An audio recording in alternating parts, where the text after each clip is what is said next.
All right, so we're going to start the pregame now. As everybody knows, no good party starts without a good pregame. So why don't you say, well, let's get pregame. Let's do it. Let's do it. All right, so the biggest talk of the town here in the offseason was Aaron Rodgers, right? Was he going to come back to Green Bay? What's his relationship like with the organization?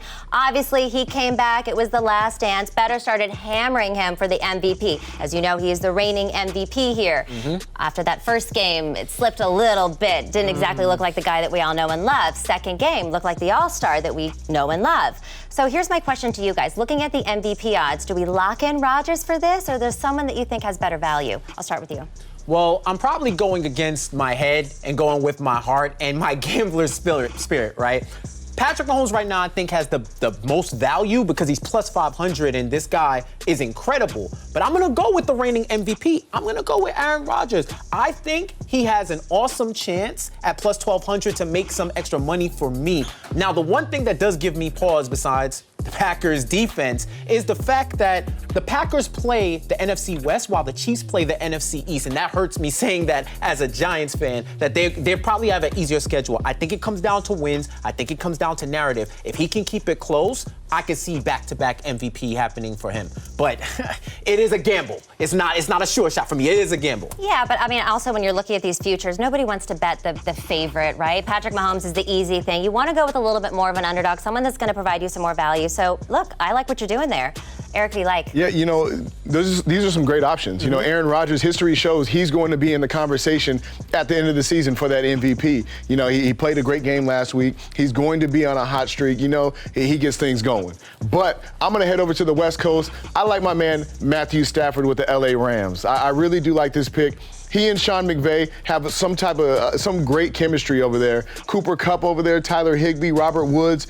Stafford has a lot of weapons, and he now has a defense. So he's going to be in playoff contention at the end of the year, and we all know that the MVPs, you have to win to be in consideration. Yeah, you absolutely have to win to be in consideration. Hurts my feelings a little bit as a Niners fan, but I understand and I hear what you're saying. Alex, sock it to me.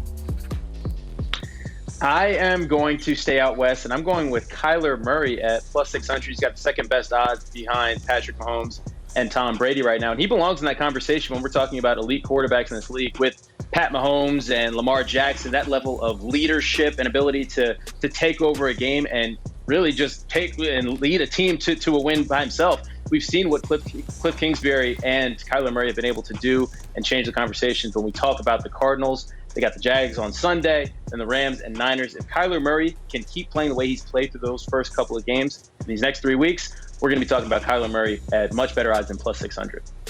Yeah, absolutely. I totally agree with that one. I mean, Kyler Murray was a favorite last year. I mean, he had an incredible start to the season. Then he got injured in Week 10. Obviously, production went down.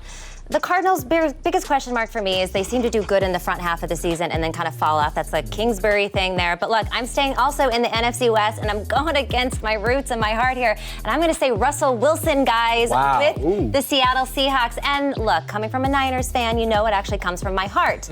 Look, it's the biggest travesty in the world that this guy has not gotten an MVP yet. I mean, he has 8 Pro Bowls in 9 seasons. He has the most wins of any quarterback in 9 seasons. It makes no sense. He was practically carrying the Seahawks on his back for the first half of the season. Obviously, their offense got a little bit one-dimensional there. They have a new offensive coordinator. It's got to be Russ's year, guys, right? Big facts. Russell Wilson is a phenomenal player. He should have won an MVP already. But you look at him now, Tyler Lockett, they're clicking. They got something going on right now, and they haven't even started throwing the ball to DK Metcalf. Wait until that big fella gets going. Russell Wilson's going to throw for a lot of yards this year. He's never gotten an MVP vote. I don't understand that. That's bogus to me.